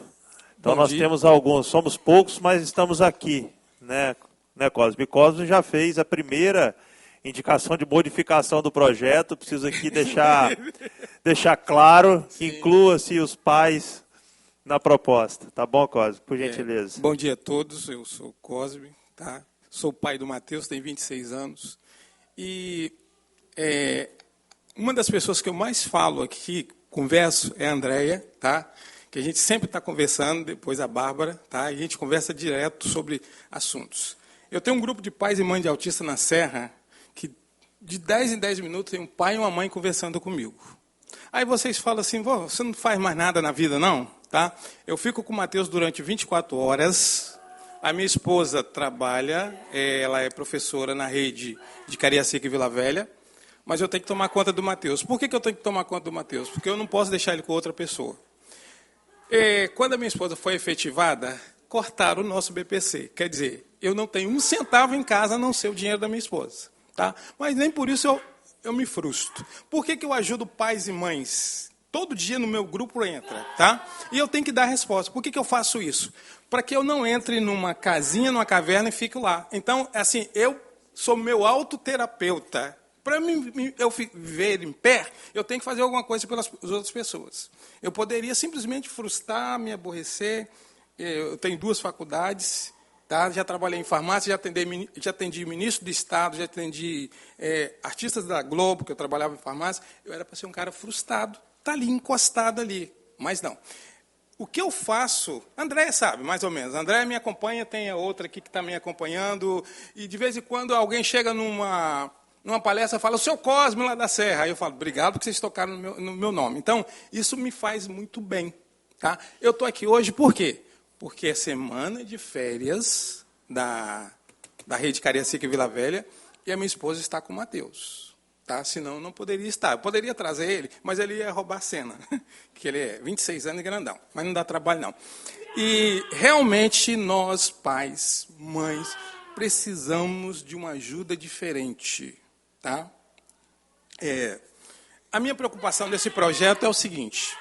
Eu vou ao médico, o médico fala, o senhor tem que fazer esse exame. Eu dou entrada na unidade de saúde e pronto. E aí? Até lá, eu já morri. Não, é claro, a gente fala assim, mas até lá eu já morri. Então, nós precisamos ser identificados, inclusive, na fila de espera. Esse pai e essa mãe atípicos, né?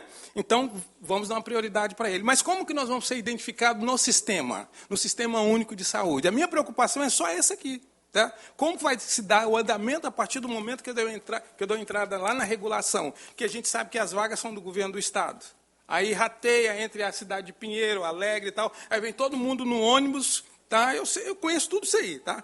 Aí vem todo mundo no ônibus, aí começa um lá no Hospital Materno, outro no Dório Silva, outro no Jaime, outro no CREA Metropolitano e o último lá no Imaba, que é o autista. A mãe já sofreu, o pai já sofreu, desgaste emocional, tá? E aí é como se rebenta com a gente.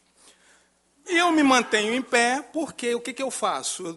Vamos dizer assim, eu dou um pontapé nisso que está acontecendo, porque se eu não fizer isso... Outra coisa, a maioria das pessoas sabe que eu sou palestrante. Eu vou nas escolas, nas igrejas falar sobre autismo. O autismo porque é o nosso foco, o meu foco.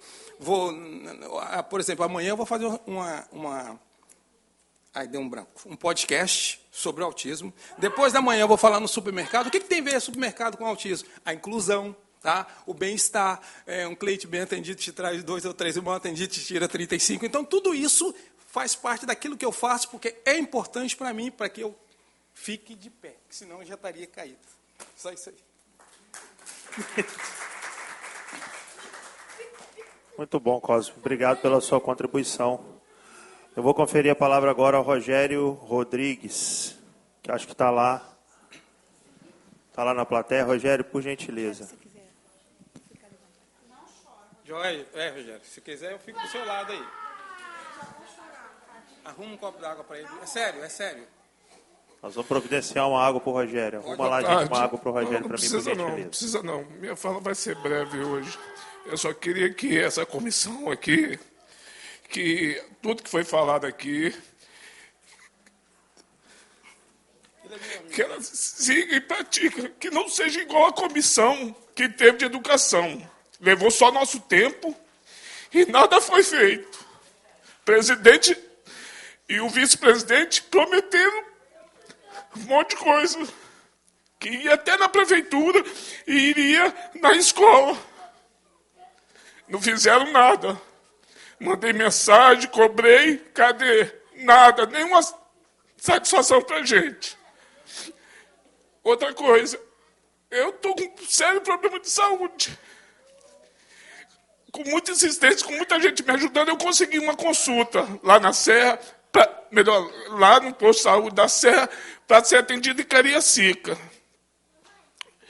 É referência Cariacica, porque, olha só, a Unimed, meu filho tem um plano, que eu consigo pagar o dele, corro atrás para pagar o dele, não consigo pagar o meu, que é bem caro. Então eu corro atrás da Unimed. Não adianta a gente chegar lá conversando. Eu cheguei várias vezes conversando. O que aconteceu? Me mandava para Cariacica, fazer atendimento lá em Cariacica. O meu plano de saúde, fazer atendimento lá em Cariacica. Tive que ir, porque não fui caladinho. Quando eu cheguei a brigar, eles tentaram me mandar para Cariacica de novo para fazer terapia lá. Eu saí da Serra para fazer terapia lá em Cariacica. Que isso? Depois que eu briguei, gritei. Aí sim, conseguiram lá um lugar para mim, mas está difícil. Está difícil, porque lá não tem o psicopedagogo que meu filho precisa tanto. Ele tem 12 anos, Micael.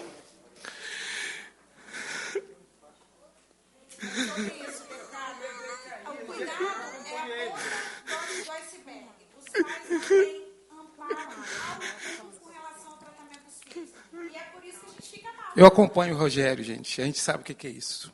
Tá? São poucos pais, mas a gente sabe o que está acontecendo. Ele tem 12 anos, está no 6º ano, não é alfabetizado.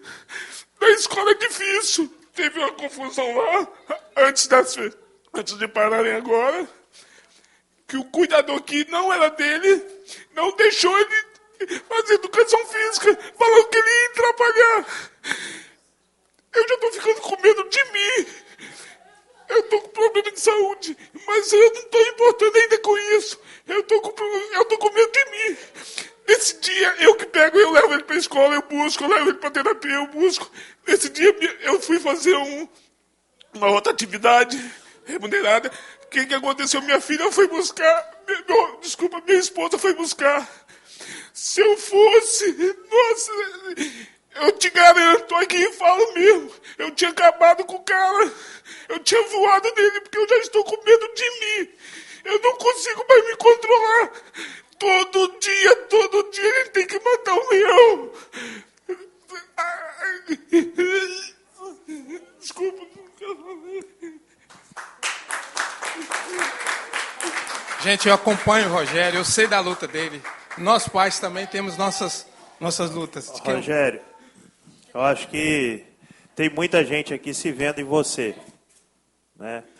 Essa emoção que você está sentindo, essa dor que você está sentindo, eu acho que tem muita gente aqui que está sentindo também. Mas a gente tem que manter. E a gente não consegue. Eu não gosto de comparar o trabalho que eu faço ao trabalho que ninguém faz. Eu acho que cada um de nós responde por si. Eu estou aqui tentando dar o meu melhor. A gente não está aqui discutindo promessas, Rogério. Nós temos um projeto de lei que está construído e que vocês estão sendo convidados a aprimorar esse projeto com a voz de todos vocês. Isso seja cumprido com punição. Inclusão só vai existir se tiver punição. Porque se não tiver uma punição, a criança autista, os deficientes não vão ser inclusos em meio nenhum. Fiscalização. Em meio nenhum, lugar nenhum. Só vai ter inclusão se tiver punição. Tem que punir quem não inclui. Tá certo. Obrigado pela sua contribuição, meu amigo. A gente está aqui para poder construir juntos. Eu vou conferir a palavra a Sirlene Nazaré, por gentileza.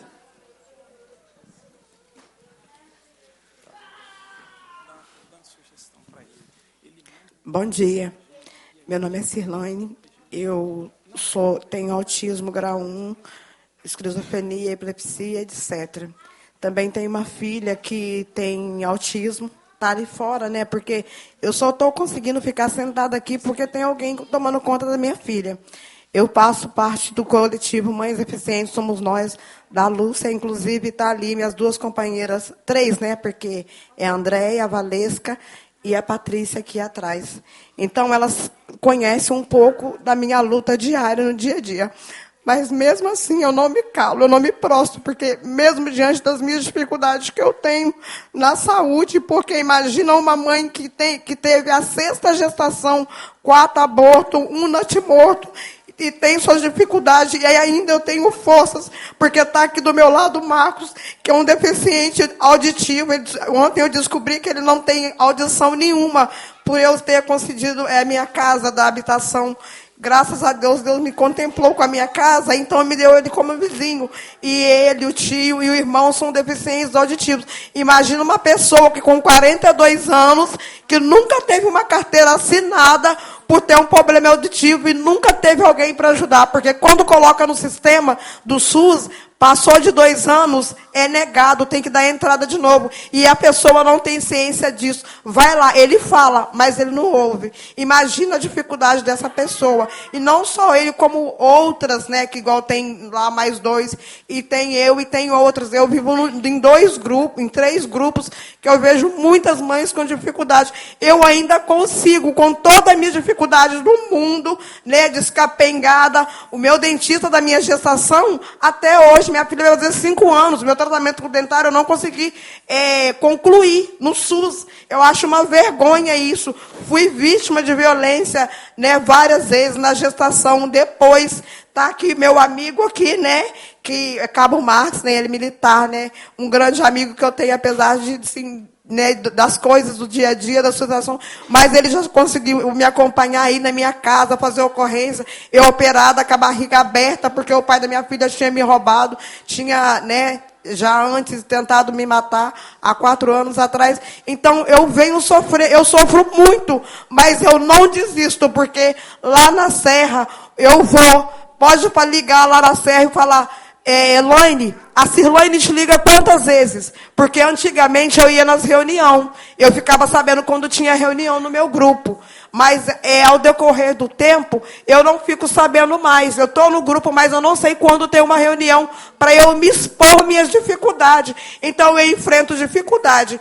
No SUS, na PAI, agora a médica que tinha na PAI foi tirada. Agora eu consegui no IMABA, depois de 2 anos, aí no IMABA você tem que madrugar, num domingo, marcou consulta minha filha, era na terça-feira, tirou da terça, jogou pro domingo, eu madruguei lá, passei o dia todo, que a médica não foi de manhã, e à tarde, chegou à tarde, não foi, porque o filho dela caiu, e eu passei o dia todo lá, que nesse dia eu perdi até a minha identidade. Então, eu acho assim, tem na Serra que faz tudo na Serra. E outra coisa, a gente que é mãe solo, é sozinha, igual eu tenho aqui, por mim, do Espírito Santo, Deus e algumas pessoas, igual o Cabo Marques, que né, eu vou ali no PV, falo com ele sabe das minhas dificuldades.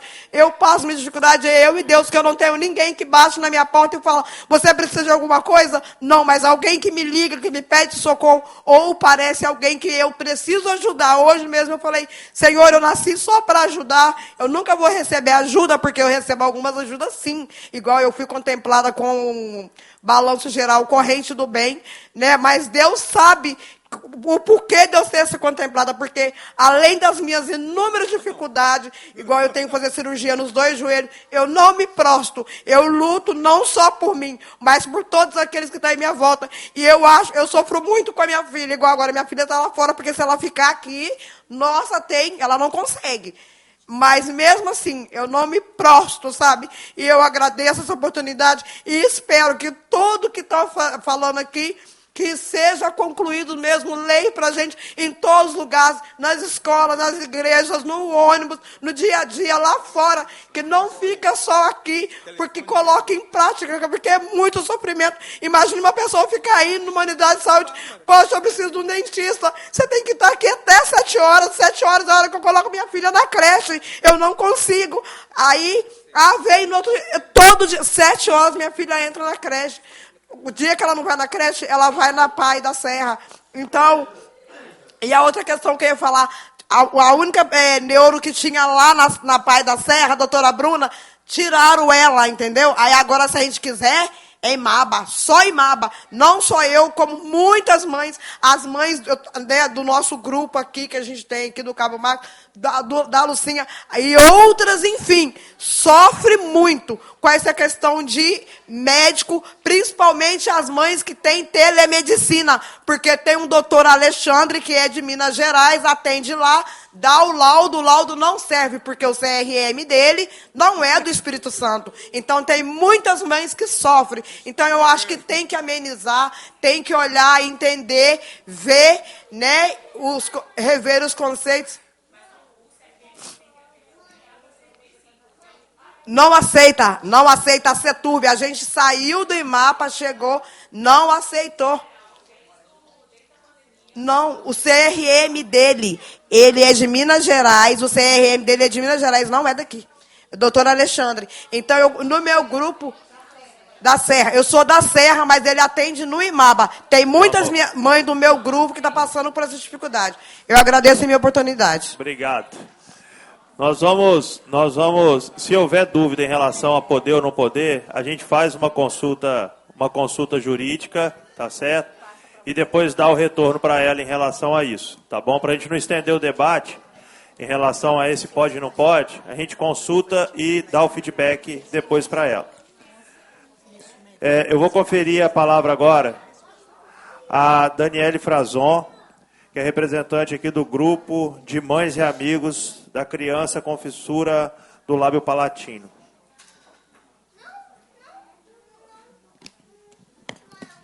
Obrigada. Queria agradecer a oportunidade. Estou aqui como mãe de uma criança com fissura lábio palatina. Eu fico emocionada.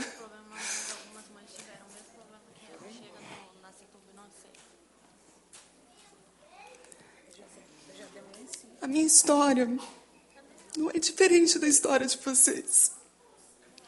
A dificuldade que as pessoas com fissura lábio-palatina têm é que elas não são identificadas como pessoas com deficiência.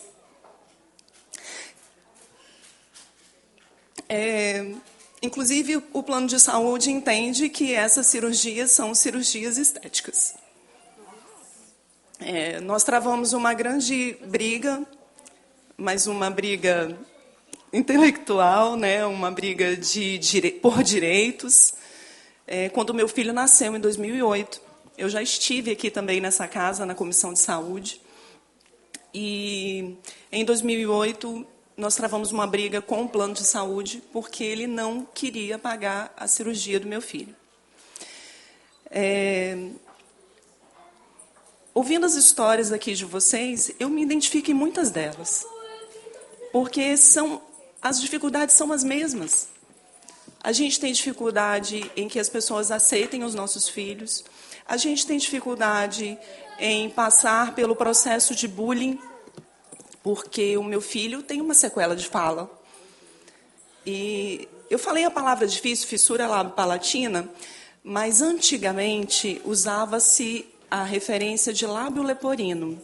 Tá? Hoje já está em desuso essa palavra, nós usamos fissura. E, assim como o autismo, ela tem vários graus. E o meu filho é de grau 3. Né? Talvez se uma pessoa olhar para ele, assim, vai falar assim, nossa, que exagero de Dani, ele não tem nada. Ele é perfeito. Sim, ele é perfeito. Para nós, mães.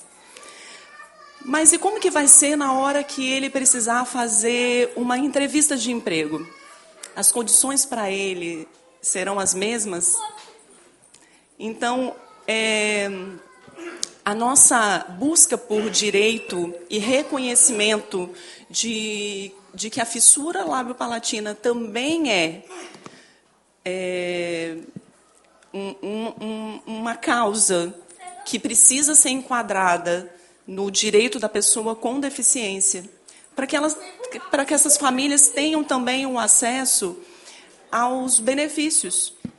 Porque aqui no Estado, por exemplo, em 2008, antes de 2008, a gente tinha a Profis, que era um local onde as mães tinham o atendimento, o acolhimento, as informações, o serviço de multidisciplinar com médicos e eram encaminhadas para Bauru. Em 2008, isso acabou, por falta de política pública, por falta de um acompanhamento responsável pela instituição, porque isso é importante. Ninguém está aqui, eu vou pegar a fala da minha amiga ali, que eu esqueci o nome, mas muito importante. Ninguém aqui é preguiçoso. Todo mundo que está aqui em busca de um direito muito importante. E, assim como a Bárbara disse, existem vários modelos dentro do mar. E mesmo com toda a minha condição, eu sinto que a minha missão é fazer algo por aqueles que não tiveram esse acesso. Então, eu acho importante, doutor Bruno, que a gente coloque aí nesse projeto, para que a gente possa realmente constituir um grupo de trabalho. Porque, nesse momento aqui, quantas coisas que eu ouvi que são importantes, que podem ser incluídas, não só nesse projeto, como diversos outros projetos.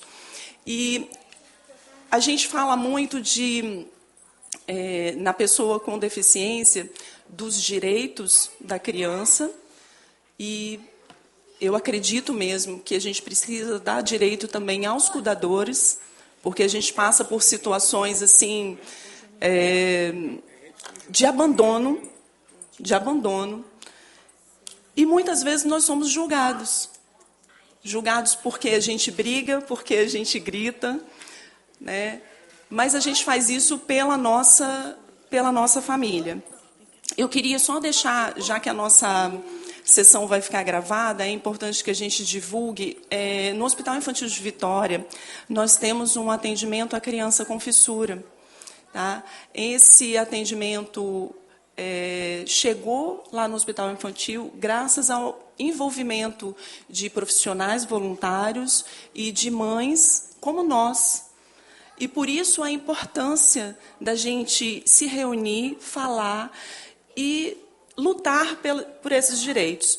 Esse atendimento só está acontecendo lá porque nós, mães, buscamos emendas parlamentares, nós buscamos acesso à informação e nós fizemos um grupo de trabalho com a equipe da saúde do governo do Estado, exatamente muito parecido aqui com o que a gente está fazendo, para que a gente conseguisse levar as nossas necessidades e elas pudessem ser implantadas dentro da legalidade lá no hospital. Eu agradeço mais uma vez a oportunidade, doutor Bruno, e gostaria muito de participar como mãe, para poder colaborar com esse projeto. Obrigado. Obrigada. Muito obrigado, Dani, pela sua participação. Eu vou conferir a palavra agora a Neizir, ou é Neuzir? Pronto, Neizir Rodrigues, representando aqui a PAI de Colatina. Eu não sou mãe, eu sou psicopedagoga e professora. Só é que nós, na PAI de Colatina, nós temos um acolhimento familiar e o treino parental. Eu quero falar para você, Rogério, que eu atendo, colocar Rogérios por dia, 6 famílias por dia. E essas famílias que a gente atende, muitas delas não têm plano de saúde. Muitas dessas famílias elas têm que acordar 4 horas da manhã para estar na PAI de Colatina. Porque elas moram em São Gabriel da Palha e lá não tem médico, lá não tem um atendimento. E essas famílias, Rogério, muitas vezes eu tenho que falar para elas assim, eu tenho que abraçar, ter minha escuta ativa, abraçar essa família, e eu não tenho como orientar essa família, como fazer o manejo no comportamento naquele momento. Eu não tenho como falar para essa família como ela trabalhar ou esperar com o filho dela, que ela pode começar com 3 segundos. Porque eu tenho que cuidar desse pai.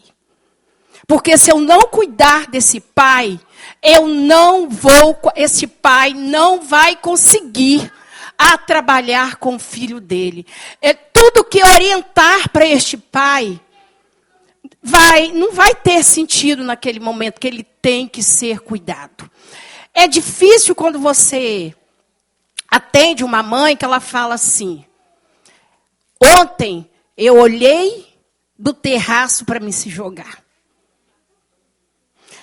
É difícil você acolher uma mãe que essa mãe fala para você assim, eu não tenho comida dentro da minha casa. E ela vai para um CRAS e ela não é bem acolhida. Ela vai para o CRAS porque, além, teria que ser um atendimento de qualidade, não tem. Essa mãe tem 3 filhos, ela só tem um benefício, mas ela tem que comprar remédio. Essa mãe tem que colocar comida, porque tem muitos pais que não estão presentes. Então, esse projeto tem 1 ano e meio que nós estamos nesse projeto. A gente trabalha com treino parental, porque a gente não acolhe sua mãe no primeiro momento, não. A gente vai acolhendo esta mãe ao longo de um período. E nós começamos com um projeto pequeno, eu estou aqui com o presidente que vai estar falando, porque ele é pai. Por ele ser pai, ele tem uma visão também diferente. Nós começamos assim, vamos só atender as mães e fazer o treino parental. Só que hoje nós temos uma psicóloga que atende as mães, porque quando os casos é muito sério, a gente não consegue trabalhar sozinha. E eu coloco aqui para você que eu acho que as unidades de saúde deveriam ter psicólogos para trabalhar com estes pais. Tá? Porque o trabalho das APAES, sozinho eles não dão conta, eles precisam de redes de apoio. E muitas vezes não tem essas outras redes. Aí sobrecarregam todas as APAES. Quem é de APAES sabe a sobrecarga que é. Muitas vezes para atendimento, para tudo. E eu coloco aqui também que tem outra frente aqui que muitos pais que são autistas. Pais que são autistas. E são pais que muitas vezes eles não sabem aquela condição deles ali. E muitas vezes eles têm que serem trabalhados também para que eles possam se compreender. Eu não sei, eu acho que deveria ter... Eu acho que treino parental para os pais, não sei se entraria neste projeto, porque o treino parental é de suma importância para os pais. O pai sai do médico, o médico diz, seu filho tem F84, é autista. Mas não fala a potencialidade do filho. O pai simplesmente, às vezes o médico só fala, o pai sai de lá, desesperada. Eu estou falando que eu pego mãe que sai do médico, às vezes, e vai lá, chega, já vão marcar já o treino, vão marcar o acolhimento familiar, e ela não sabe nada, ela acha que é o fim da vida dela ali. A depressão em mães com filhos autistas é muito grande. É muito grande.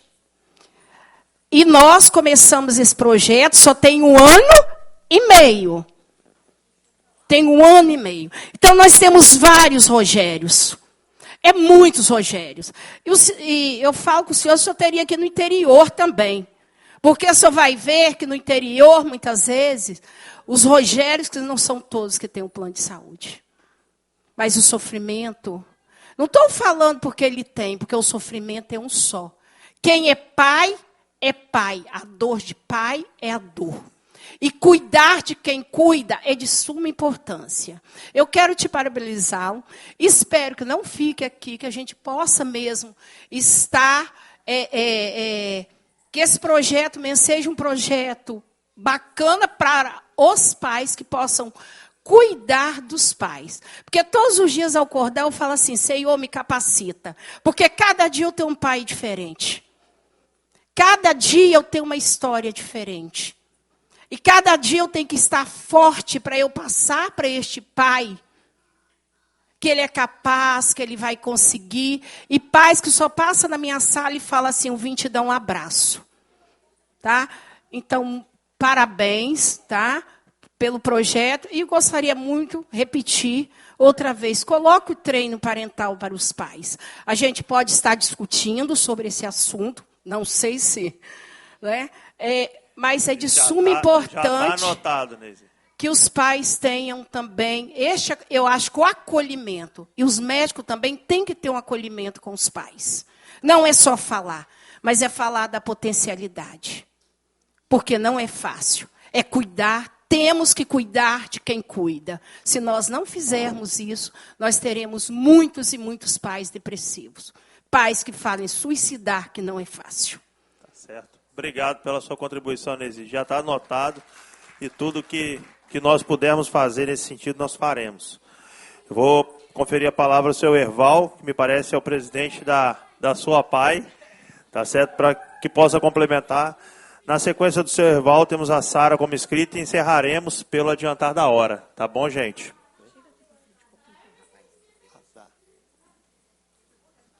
Deputado Bruno, primeiramente quero cumprimentá-lo e parabenizá-lo pela sua iniciativa. Quero dizer que já fui deputado aqui nessa casa e sou empresário e tinha uma filha especial. Há 40 anos eu passo por isso, eu acompanho de perto. Aprendi muito. Quantas vezes eu fui para o Rio com a minha filha, estou falando porque é emoção. E com isso fui aprendendo. Chegou um momento que me intimaram que eu tinha que assumir a PAI de Colatina, que estava numa situação muito ruim. E eu fui. Foi um desafio. E lá eu estou até hoje. Já vai fazer 20 anos que eu venho à frente da PAI.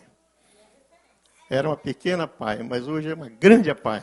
Eu tenho orgulho de dizer isso. Eu diria que ela é hoje no Brasil. Nós temos hoje 1.200 alunos especiais. Eu tenho 375 autistas matriculados. E eu vinha brigando, sempre falava com a Nesi, que a Nesi não é a mais velha, é a mais antiga da PAI. Então, eu conheço a Nesi há muito tempo. Eu queria montar o sistema que eu aprendi no Rio de Janeiro, quando eu ia com a minha filha. Eu ia para lá trabalhar a minha filha uma semana, lá no Centro de Reabilitação Nossa Senhora da Glória, no Rio de Janeiro. Voltava para casa. Eu tinha 6 meses para trabalhar, todos os exercícios que eles passaram para mim, e voltar com ela para o Rio para avaliar se houve ganho, se não houve, se perdeu. Então, isso tudo eu aprendi. Quando fui para a PAI, eu não fui lá um analfabeto, eu fui lá uma pessoa já conhecendo as dificuldades. E hoje eu sou muito feliz de poder atender aquelas crianças que tem lá todo dia chegando. Família, começou a mãe e o pai separar por causa da criança. E eu sempre digo, gente, o deficiente não é um castigo de Deus, como vocês ficam falando. O deficiente é uma dádiva de Deus. É uma missão que nós temos para cumprir. E hoje eu tenho minha empresa toda na mão da minha filha, eu cuidando da PAI, por quê? Eu tenho uma missão, a minha filha faleceu já com 33 anos de idade. E eu tenho uma missão dela, de cuidar do que ela mais gostava, que era da PAI. Estou lá até hoje e, se Deus me permitir, ficarei lá. E quero deixar, deputado, um convite. O senhor me fazer uma visita à PAI Colatina. Porque eu tenho hoje uma equipe muito grande. Eu tenho 16 médicos, eu tenho 13 psicólogos, eu tenho 160 alunos, 140 funcionários, para você ter uma ideia. Eu tenho 10 micro para buscar e levar as crianças em casa. Então, seria uma oportunidade do senhor estar discutindo, não só comigo, mas com os nossos profissionais, nessa parte clínica principalmente. Eu acho que se eu puder dar esse prazer, fazer uma visita à nossa instituição, o senhor me agenda, eu teria o maior prazer de recebê-lo lá, o senhor e a equipe do senhor, para a gente estar conversando junto, debatendo esse assunto. Muito obrigado. O convite já está aceito. Nós vamos programar essa visita. Colatina, eu já conheço a Santa Casa de Colatina, conheço o hospital Não. Silvia Avido já tivemos, São José já tivemos. Conheço todos os hospitais de Colatina. Né? Mas faltou a nossa APAI e pode me esperar lá que irei com todo prazer. E parabéns pelo trabalho de vocês. Realmente uma APAI que nos orgulha muito. E para fechar o nosso fórum de discussão, a Sara Fardim, que representa o Núcleo de Acolhimento das Famílias. Bom dia, né? Já boa tarde. Cumprimentar seu Eval, todos os presidentes de APAI que estão aqui. Cumprimentar a mesa, todas as pessoas que estão comparecendo, os pais, os familiares. Eu sou Sara, da Federação das APAIs do Espírito Santo, eu sou consultora no Núcleo de Acolhimento à Família. Eu queria deixar aqui claro que a Federação das APAIs hoje consta com 40 APAIs no estado e que prestam um serviço de qualidade no atendimento às pessoas com deficiência múltipla e autismo. Mas o que eu queria colocar é que nós temos um serviço gratuito pela FEAPAIS. Depois eu vou deixar o telefone para constar, que é um atendimento de demanda espontânea, porque nós observamos em 2022 a necessidade de atender as famílias, que a colega colocou muito bem, cuidar de quem cuida. Então, nós temos um programa, que é o Núcleo de Acolhimento à Família, que atende a família com escuta qualificada. O que nós percebemos? Que nesses 2 anos, de 1.800 famílias atendidas até hoje, por incrível que pareça, a grande questão não era atendimento. É a necessidade de se falar de. Então, o nosso objetivo, eu que faço atendimento no primeiro momento por telefone, a gente tem uma linha direta e por e-mail também, a gente cuida de quem cuida. Então, a federação tem essa preocupação de prestar esse tipo de atendimento. Por quê, gente? Existe a dificuldade de vaga, existe o repasse do governo que não é como a gente gostaria. Tem 1000 problemas, mas devemos pensar no cuidador. Então, a gente observou que uma simples escuta faz muita diferença. Vai fazer com que aquela mãe não pense 2 vezes antes de falar assim, não quero mais saber da vida. Então, eu queria só deixar isso, que é um trabalho de utilidade pública. Tá bom? Muito obrigada. Bom, gente, estamos chegando ao fim da nossa sessão. Eu gostaria só de dar um feedback, que já está construída aqui a indicação, solicitação de vocês, para que o presidente da Assembleia do Espírito Santo viabilize a criação de um espaço sensorial nessa Casa de Leis para atender as pessoas com deficiências sensoriais. Está aqui. Vou conversar com o nosso presidente para que ele possa... Já está assinado.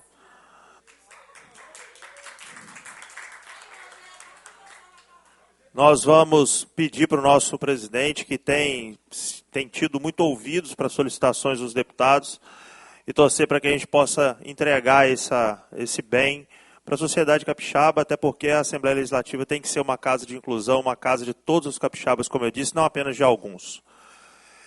Eu queria agradecer novamente a presença de todos vocês, homens e mulheres capixabas, que estão trabalhando pela inclusão, de fato, e me colocar à total disposição de todos vocês. Eu sou absolutamente imperfeito e não vim aqui para ensinar ninguém a nada e nem me colocar em qualquer que seja o pedestal.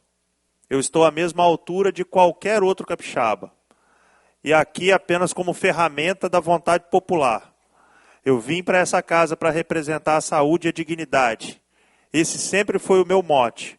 E é a busca dessa dignidade que eu percorro o meu caminho todos os dias. Naturalmente que aqui não há terreno sendo vendido na lua e nem promessas que não possam ser cumpridas. O meu compromisso aqui é com o trabalho, com a dedicação. E como eu sempre digo, aqui não é lugar de gente cansada. Se nós não chegamos onde devemos ir, é porque a caminhada ainda não acabou. E sozinho não é possível percorrê-la. Vocês precisam mostrar que também não desistiram. Vocês precisam mostrar que a luz existe e é atrás dela que nós estamos indo. Então, como dizia minha avó, uma andorinha só não faz verão. Mas eu tenho certeza aqui que a revoada será grande, muitas e muitas asas se baterão juntas. Queria agradecer as nossas palestrantes, a Dani e a Carol. Muito obrigada por abrirem essa discussão. Tá certo? Esse projeto, ele não vai ser o projeto do deputado Bruno Rezende, ele vai ser o projeto de todas vocês. Eu quero que vocês tenham essa sensação de pertencimento. E, de novo, tudo aquilo que for possível e real estará aqui, para apreciação dos demais 29 deputados estaduais.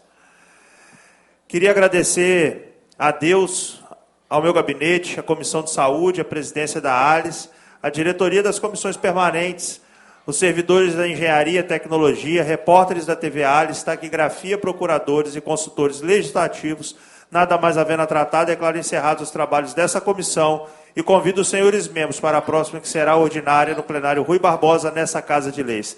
Tenham todos uma ótima tarde e uma ótima semana.